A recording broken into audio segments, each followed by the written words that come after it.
بسم اللہ الرحمن الرحیم۔ آج یہ نعمت اللہ شاہ ولی رحمۃ اللہ علیہ کی پیش گوئیاں جو ہیں، حضور قبلہ عالم رہنما اولیاء حضور اکثر بیان فرمایا کرتے تھے، تو اس کے مطابق جو ہمیں سمجھ آئی اور اس کے مطابق میں عرض کر رہا ہوں۔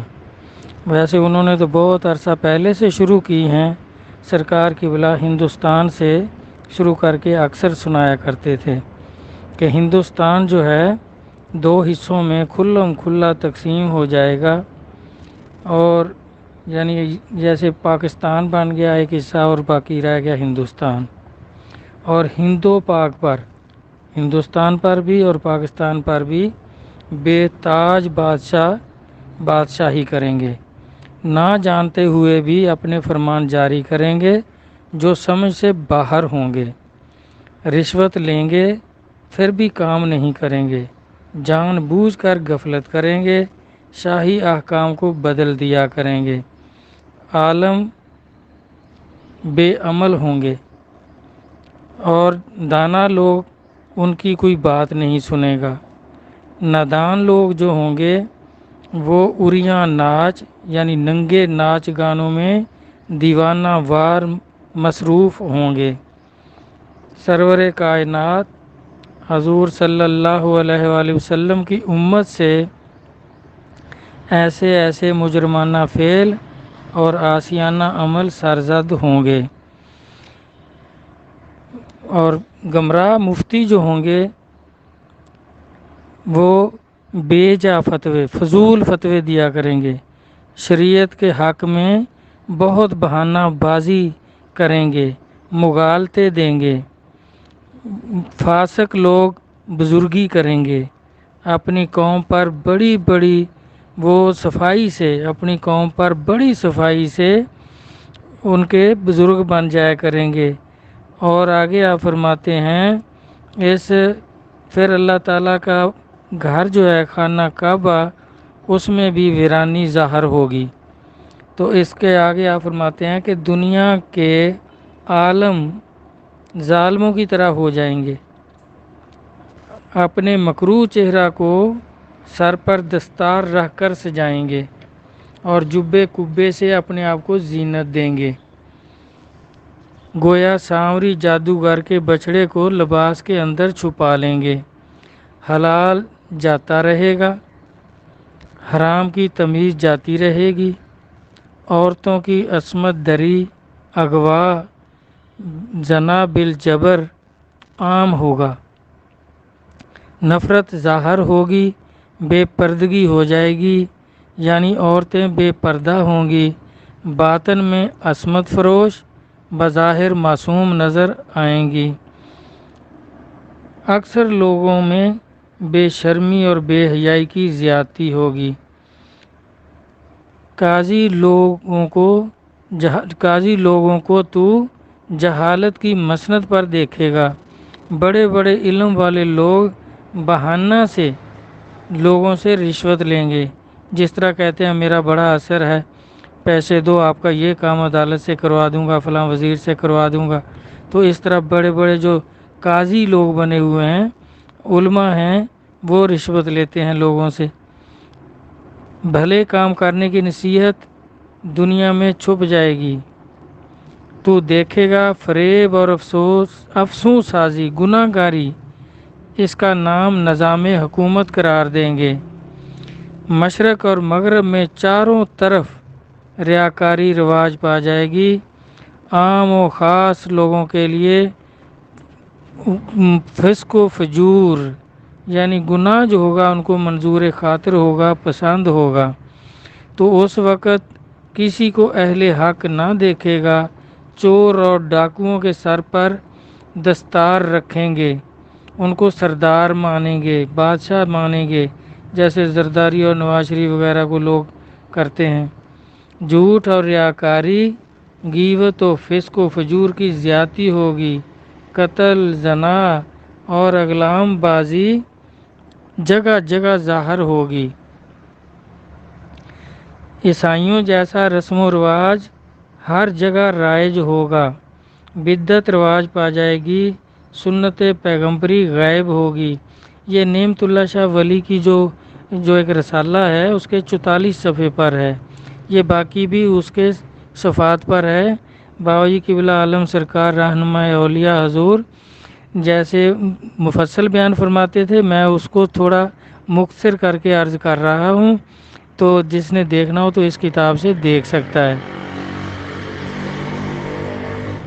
عیسائیوں جیسا رسم و رواج ہر جگہ رائج ہوگا، بدعت رواج پا جائے گی، سنت پیغمبری غائب ہوگی، سب مسلمان نماز سے غافل ہو جائیں گے، عالم شہوت کے قیدی ہوں گے، یعنی بڑے بڑے عالم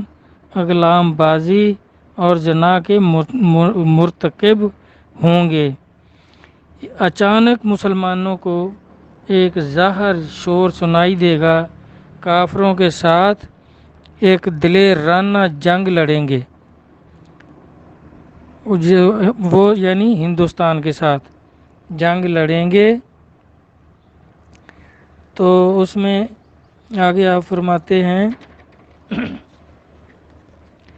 مسلمان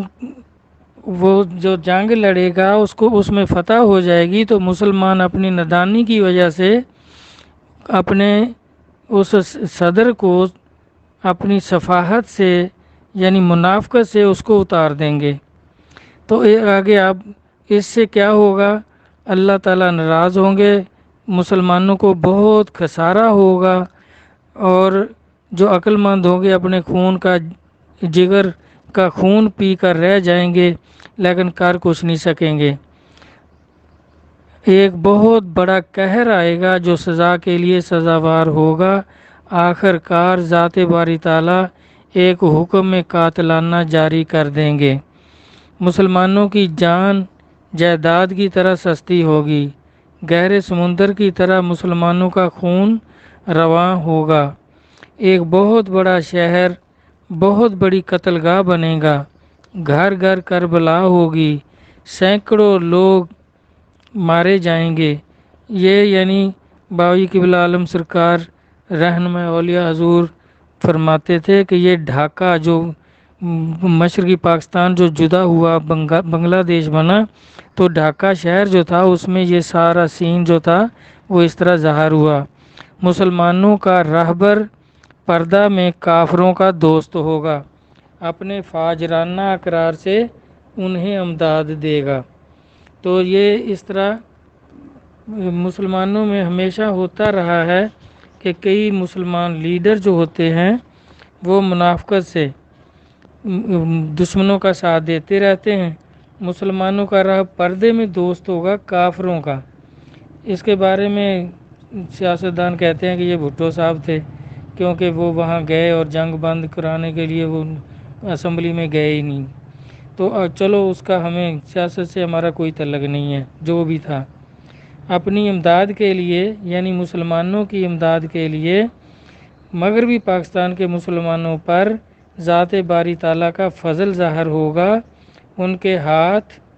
کام چلانے والے آدمی آ جائیں گے۔ اپنی امداد کے لیے شمال مشرق سے فتح حاصل کرنے کے لیے غائبانہ امداد آئے گی، جنگی ہتھیار اور جنگی معاملہ میں ماہر لشکر آئے گا، مسلمانوں کو بے حد بے حساب تقویت پہنچے گی۔ ترکی والے، چین والے اور ایرانی ایک جگہ ہو جائیں گے، یہ سب مل کر ہندوستان کو غازیانہ طور پر پاکستان سے مل کر فتح کر لیں گے۔ چونٹیوں اور مکڑیوں کی طرح راتوں رات مسلمان لشکر جو ہے وہ ہندوستان پر حملہ آور ہوگا، ہندوستان کی زمین کانپے گی اور مسلمان راتوں رات داخل ہو جائیں گے۔ نعمت اللہ شاہ ولی رحمۃ اللہ فرما رہے ہیں، میں قسم کھاتا ہوں حق تعالیٰ کی کہ مسلمان قوم فاتح ہوگی۔ پھر اہل کابل یعنی افغانستان کافروں کے قتل کرنے کے لیے نکل آئیں گے، کافرین دائیں بائیں بہانہ سازی کریں گے، سرحدی غازیوں سے زمین مرکد کی طرح لرزے گی، مقصد کو حاصل کرنے کے لیے دیوانہ وار آئیں گے، یہ جو نبی علیہ الصلوۃ والسلام کی حدیث پاک ہے کہ اس کو غزوہ ہند کہیں گے، تو نبی علیہ الصلوۃ والسلام کی یہ حدیث پاک بھی نسائی شریف میں موجود ہے، آپ دیکھ سکتے ہیں۔ تو کسی بھی ولی کے لیے کوئی بات اگر کہنی ہو تو اگر وہ قرآن و حدیث سے ملتی نہ ہو تو اس کو کوڈ نہ کیا کریں، مہربانی فرمائیں، غور کریں، دیکھ کر سوچ سمجھ کر کسی بزرگ کی طرف، ولی کی طرف کوئی بات منسوب کیا کریں۔ دریائے اٹک جو ہے آگیا فرما رہے ہیں کافروں کے خون سے 3 مرتبہ بھر کر جاری ہوگا، اس کام کے بعد کافر جو ہیں وہ مغلوب ہو جائیں گے، جری لشکر یعنی مسلمانوں کا لشکر خوش ہو جائے گا اور فاتح ہوگا۔ یہ لڑائی آپ فرما رہے ہیں 6 ماہ تک رہے گی۔ مسلمان اللہ تعالیٰ کے فضل سے فاتح ہوں گے، مسلمان ذات باری تعالیٰ کے فضل و کرم سے خوش ہو جائیں گے، ذات باری تعالیٰ لطف و کرم اور خالقانہ کرم فرمائیں گے، دین اور ایمان کے بدخواہ لوگ جان سے مارے جائیں گے، تمام ہندوستان ہندو گورنمنٹ سے پاک ہو جائے گا، مسلمان قابض ہو جائیں گے۔ انگلستان پھر اس کے بارے میں بھی فرمایا کہ انگلستان اور امریکہ جو پہلے بیان ہو چکے ہیں، یعنی 2 الف آپ فرما رہے ہیں، تو انگلستان جو ہے یہ تباہ ہو جائے گا، روس جرمنی کو ملا کر اس پر حملہ کرے گا، اور انگلستان اتنا تباہ ہوگا کہ اس کا نام و نشان باقی نہیں رہے گا، کتابوں میں صرف اس کا نام رہ جائے گا، تاریخ کی کتابوں میں، باقی زمین کے اوپر یہ بالکل کہیں بھی اس کا نام و نشان نہیں رہے گا۔ ان لوگوں نے، بے ایمانوں نے اپنی دنیا خراب کر لی ہے، آخرکار اپنی منزل دوزخ میں انہوں نے بنا لی۔ تو اس کے بعد آپ فرماتے ہیں کہ ہندوستان کی طرح پھر مغرب کی بھی یعنی یورپ کی تقدیر خراب ہو جائے گی، تیسری عالمگیر جنگ شروع ہو جائے گی۔ تو اس میں یہ 3 علاقے جو ہیں آپ ان کی طرف اشارہ فرما رہے ہیں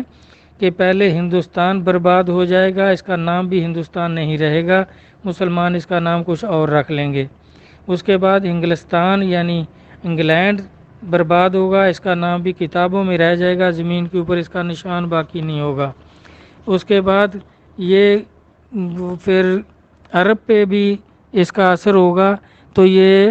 جو ہے نا اسرائیل، یہ بالکل برباد ہو جائے گا، اس کا بھی نام و نشان نہیں رہے گا، یہودی بالکل تباہ ہو جائیں گے، کچھ بھاگ جائیں گے اور دجال کے ساتھ وہ ظاہر ہوں گے۔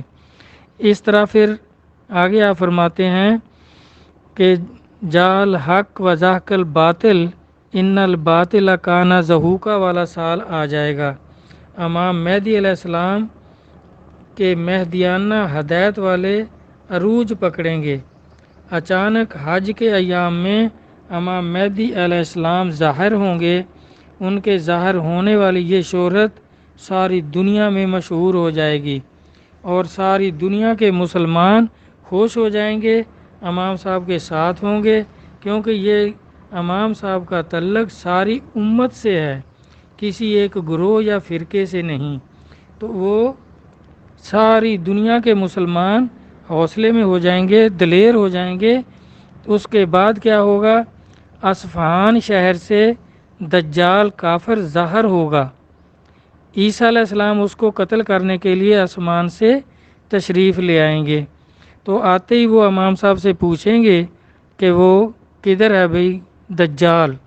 تو امام صاحب رہنمائی فرمائیں گے کہ دجال جو ہے وہ مقام لد پر ہے، تو وہ عیسیٰ علیہ السلام اس کو وہاں جا کر قتل کر دیں گے۔ تو اس طرح یہ دجال کا قتل، عیسیٰ علیہ السلام کا نزول، امام صاحب کا ظہور، یہ سب جو ہے یہ تینوں ایک دم ایک وقت میں موجود ہوں گے۔ تو ابھی سوائے یہ جو مرزئی کہلواتے ہیں، ان کے علاوہ اور کوئی گروہ فرقہ، کوئی مسلمان، کوئی امت یہ نہیں تسلیم کرتے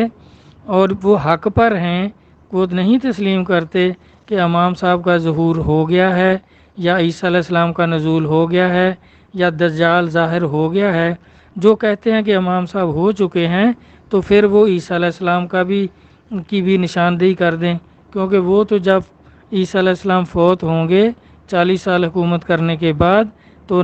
روضہ رسول اللہ صلی اللہ علیہ وسلم میں دفن ہوں گے، تو ابھی تک تو وہاں کوئی نہیں دفن ہوا۔ نبی علیہ الصلوۃ والسلام ہیں، ابوبکر صدیق رضی اللہ عنہ اور حضرت عمر رضی اللہ عنہ ہیں۔ تو یہ جن کے بھی یہ عقائد ہوں کہ امام صاحب کا ظہور ہو چکا ہے یا عیسیٰ علیہ السلام کا نزول ہو چکا ہے، تو وہ صرف مرزائیوں کا فرقہ ہے، اور اس کو ساری امت متفقہ طور پر کافر کہتے ہیں ان کو، اس فرقے کو، کیونکہ ان کا لاہوری فرقہ جو ہے وہ کہتا ہے کہ یہ مرزا جو ہے یہ امام مہدی تھا، اور قادیانی فرقہ کہتا ہے کہ وہ عیسیٰ علیہ السلام تھے۔ یہ بالکل کسی نے بھی تسلیم نہیں کیا، کسی گروہ نے، فرقے نے، کسی سلسلے نے، کسی بزرگوں نے ان کو تسلیم نہیں کیا، سب ان کو کافر کہتے ہیں۔ تو اس بارے میں بہت غور و خوض کریں۔ اللہ تبارک تعالیٰ اپنے حبیب کے فرمانات کو سمجھنے کی توفیق عطا فرمائیں۔ جو فنا فی رسول ہوگا نبی علیہ الصلوۃ والسلام کے فرمانات کو صحیح سمجھے گا، جو فنا فی شیخ ہوگا اپنے شیخ کے مراتب کو صحیح سمجھے گا، ان کے کلام کو صحیح سمجھے گا۔ ٹھیک، ماشاءاللہ، اللہ توفیق عطا فرمائے، آمین۔ اللہ حافظ۔